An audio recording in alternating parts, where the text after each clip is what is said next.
got 3 questions to consider before we start this video. Number 1, where are all the good cops we always hear so much about?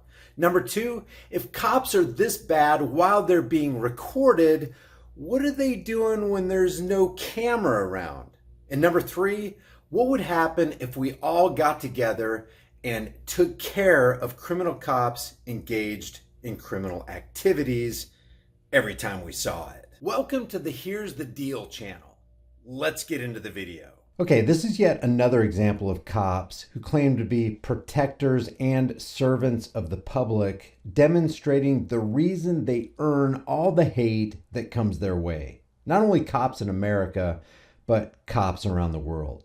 It may be one reason propaganda shows like Live PD and Hollywood movies try to put a good face on cops in an effort to mitigate the horrific reality of a group of armed, costumed thugs terrorizing neighborhoods for no good reason. It's called deprivation of rights under color of law. That's 18 U.S.C. 242.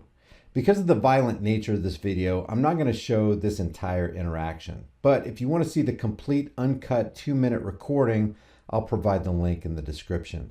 According to body cam footage, on August 23rd, 2020, Leroy Kennedy was walking on a sidewalk in Chicago, appearing to be minding his own business, when 2 Chicago police officers exited their vehicles and, for no apparent reason, ran up to and began harassing and beating Kennedy, slamming him against a brick wall and throwing him to the ground numerous times.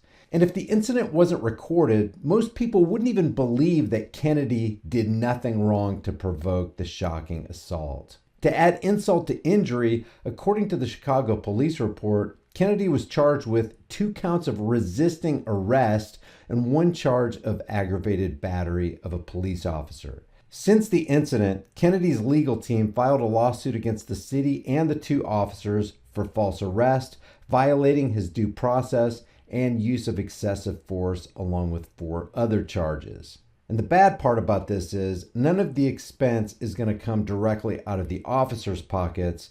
It's going to come out of the pockets of the taxpayers. So at this point, a logical person might be asking, well, what was the reason the cops approached Kennedy in the first place? Did Kennedy just rob a store? Did he have a warrant? Was he a dangerous person of interest? Had he murdered someone? The answer to all those questions is no. Reports indicate that the officers approached Kennedy because he had, and get this, a shocked look on his face as they drew closer to him, and they felt that he was, quote, attempting to conceal a firearm. I don't know about you, but I'd have a shocked look on my face if I saw members of the Thin Blue Line gang running up on me as well. Given the long history of police abuse, misconduct, false reports, general thuggery, and murder, who wouldn't be a little concerned that armed, power-tripping authoritarians are running up on you for no reason? Nothing good could come from something like that. And there are 3 startling things in this incident that should greatly concern all of us. Number 1, these cops know that all their actions are being recorded with their body-worn cameras, and they commit their evil acts anyway. Number 2, if we didn't have that camera footage of what actually happened, I'm pretty sure Leroy Kennedy wouldn't see the light of day for a long, long time, as taxpayers would have had to foot the bill for yet another unjust incarceration of an innocent man. And number 3, not one good cop, the ones you always hear about but never see, stepped in to stop this clear criminal act by law enforcement. Kennedy told reporters how traumatized this incident left him. Man, it left me feeling traumatized, man. I ain't gonna lie. You get nervous, you get even more nervous once you see the police. Another crazy thing about this is that the cops couldn't even fabricate a good sounding reason to do what they did to Leroy. Usually they're better liars than this. They say they approached Kennedy because he had a, quote, shocked look on his face, and later they claim they believe that Kennedy was attempting to conceal a firearm, but after violating his Fourth Amendment right to be secure in his person, they quickly discovered that he wasn't armed. And yet, even on the scene, the supervisor asked what he was arrested for, and they couldn't come up with a good reason. What's he arrested arrested for? They instantly started fighting us. We didn't. But you don't know what you're arresting for? So they didn't know what they arrested him for, but they charged him with 2 counts of resisting arrest and 1 charge of aggravated battery of a police officer anyway. This is just downright evil.